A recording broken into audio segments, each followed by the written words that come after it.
ইংরেজি সাহিত্যের ইতিহাসের কয়েকজন কিংবদন্তিকে নিয়ে আমাদের আজকের এই বিশেষ বিশ্লেষণে আপনাদের সবাইকে স্বাগত।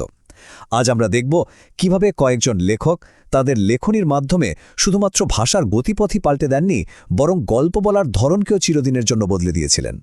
তাহলে চলুন এক নজরে দেখে নিই আজকে আমরা কি বিষয় নিয়ে আলোচনা করতে যাচ্ছি, যা মধ্যযুগীয় সাহিত্যের মূল ভিত্তি গড়ে দিয়েছিল। আমাদের আলোচনা শুরু করা যাক স্যার টমাস ম্যালোরিকে দিয়ে। বলা যায়, ইংরেজি গদ্যের জগতে তিনি একটা বিপ্লব এনেছিলেন। স্যার টমাস ম্যালোরি, তার সময়টা ছিল 1415 থেকে 1471, মানে মধ্য ইংরেজি সাহিত্যের একেবারে কেন্দ্রবিন্দুতে। এটা এমন একটা সময় ছিল যখন ইংরেজি ভাষাটাই আসলে নিজেকে গুছিয়ে নিচ্ছিল। ম্যালোরির সবচেয়ে বড় অবদানটা কি ছিল জানেন? তিনি গদ্যে প্রথম রোম্যান্স লিখেছিলেন। তার আগে কিং আর্থারের মতো বীরদের গল্পগুলো কিন্তু পদ্য বা কবিতায় বলা হতো। ম্যালোরির প্রথম এই গল্পগুলোকে সহজ সরল গদ্যে নিয়ে আসেন, যা সাধারণ মানুষের কাছে পৌঁছাতে পেরেছিল। আর তার সেই বিখ্যাত কাজটাই হলো মোট ডি আর্থার। এটা কিন্তু শুধু একটা বই ছিল না। ভাবুন তো, কিং আর্থার আর তার নাইটদের নিয়ে যত গল্প, যত কিংবদন্তি ছড়িয়ে ছিটিয়েছিল, ম্যালোরি সেই সব কিছুকে এক মলাটের মধ্যে নিয়ে এসেছিলেন। আর এই বইটাই 1485 সালে ছাপিয়েছিলেন উইলিয়াম ক্যাক্সটন।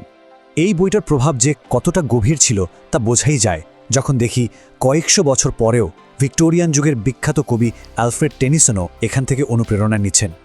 আচ্ছা, এবার ইংল্যান্ড থেকে একটু বেরিয়ে ইটালিতে যাওয়া যাক, কারণ বিশ্ব সাহিত্যের আরেকজন মহিরুহের কথা না বললেই নয়। তিনি হলেন দান্তে আলিগিয়েরি। তো কে ছিলেন এই দান্তে? তার জীবনকাল ছিল 1265 থেকে 1321, আর জন্ম ইতালির ফ্লোরেন্সে। তিনি শুধু একজন কবিই ছিলেন না, একজন দার্শনিকও ছিলেন, যার লেখা পুরো বিশ্বের সাহিত্যকে একটা নতুন দিক দেখিয়েছিল। আর তার সেই মাস্টারপিস, যেটা ছাড়া দান্তের কথা ভাবাই যায় না, সেটা হলো দ্য ডিভাইন কমেডি। এটা আসলে একটা মহাকাব্য, পরকালের মধ্যে দিয়ে এক অবিশ্বাস্য যাত্রার গল্প। নরক, তারপর পুর্গাতরি এবং সবশেষের স্বর্গ। বলা যেতে পারে মানব আত্মার এক আধ্যাত্মিক যাত্রার এক অসাধারণ রূপক। দান্তেকে কি নামে ডাকা হতো সেটা দেখলেই তার গুরুত্বটা বোঝা যায়। যেমন ইতালীয় ভাষার জনক। কেন? কারণ সেই সময় সবাই যখন ল্যাটিনে লিখত, তিনি লিখতেন সাধারণ মানুষের কথ্য ভাষায়। তার জন্যই ইতালীয় ভাষা একটা সাহিত্যিক রূপ পায়। এছাড়াও তাকে বলা হতো ইতালির সর্বোচ্চ কবি এবং পেত্রার্কার বোক্কাচ্চোর সাথে 3 মুকুটের একজন। এখানে একটা ইন্টারেস্টিং তথ্য হলো, দ্য ডিভাইন কমেডির প্রথম আর সবচেয়ে বিখ্যাত যে অংশটা, সেটার নাম হলো ইনফার্নো। এই অংশে তিনি নরকের মধ্য দিয়ে তার সেই কাল্পনিক যাত্রার বর্ণনা দিয়েছেন। সবচেয়ে অবাক করা বিষয় হল, দান্তের প্রভাব কিন্তু শুধু ইউরোপেই সীমাবদ্ধ ছিল না। সেই সুদূর বাংলাতেও কবি হেমচন্দ্র বন্দ্যোপাধ্যায় তার লেখা থেকে অনুপ্রাণিত হয়েছিলেন। এটা থেকেই বোঝা যায়, সত্যিকারের মহান সাহিত্য কোনো দেশ বা কালের গণ্ডিতে আটকে থাকে না। ইটালি থেকে আমরা আবার ইংল্যান্ডে ফিরে আসি। এবার যার কথা বলবো তিনি হলেন উইলিয়াম ল্যাংল্যান্ড। ল্যাংল্যান্ডকে মানুষ চেনে মূলত তার একটাই লেখার জন্য, কিন্তু সেই লেখাটা ভীষণ গুরুত্বপূর্ণ। নাম পিয়ার্স প্লাউম্যান।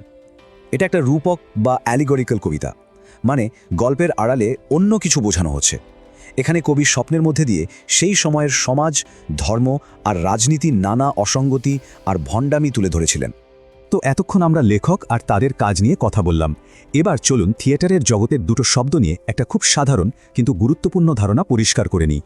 এই দুটো শব্দ নিয়ে প্রায়ই একটু বিভ্রান্তি তৈরি হয়। শব্দ দুটো হলো ড্রামা আর প্লে।